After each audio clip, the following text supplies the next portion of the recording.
बादशाह हारून रशीद अपने शानदार तख्त पर बैठा था। इर्द गिर्द वजीर, मशीर और दरबारी खड़े थे। महल रोशनियों से जिगमगा रहा था। हर तरफ खामोशी और राब और दबदबा था।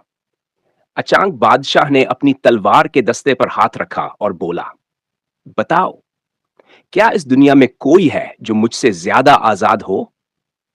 वजीर एक दूसरे को देखने लगे।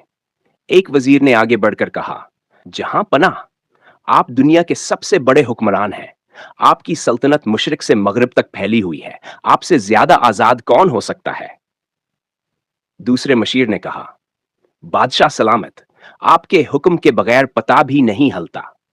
दुनिया में सब आपके गुलाम हैं। आजादी का सबसे बड़ा ताज तो आपके सर पर है। लेकिन बादशाह ने भनुए से कीरते हुए कहा, नहीं, मैं मुतमईन नहीं हूं। मेरे दिल के अंदर सवाल है। बेलवुल दाना को बुलाओ, मैं इससे पूछूंगा। चंद लम्हों बाद दरवाजा खिला। सादा कपड़ों में एक दुबला पतला आदमी, हाथ में लकड़ी की लाठी, चेहरे पर हल्की मुस्कुराहट लिए महल में दाखिल हुआ। ये थे बेलवुल दाना। बादशाह ने तख्त पर बैठे बैठे सवाल किया, बेलूल, बताओ, क्या इस दुनिया में कोई मुझसे ज्यादा आजाद है? बेलवुल ने मुस्कुराकर जवाब दिया, जी हां, है। महल के अंदर सन्नाटा छा गया। वजीर और मशीर एक दूसरे को घूरने लगे। सबके चेहरे पर हैरत और खौफ था। बादशाह ने गुस्से से कहा, बेलवुल, वो कौन है जो मुझसे ज्यादा आजाद है?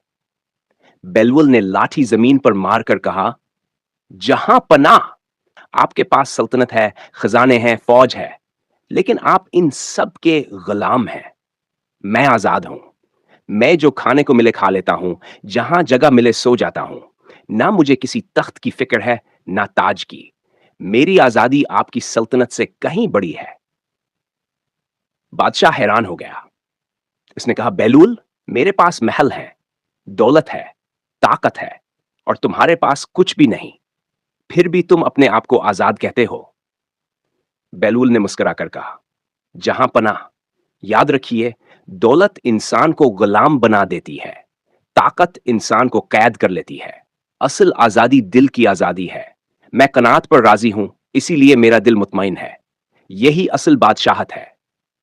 बादशाह के चेहरे का गुरूर आहिस्ता आहिस्ता पिघलने लगा।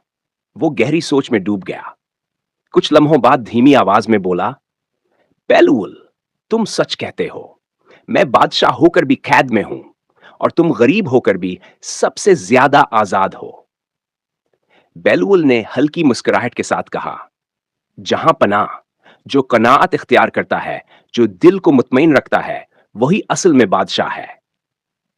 यह सुनकर दरबार में खामोशी छा गई।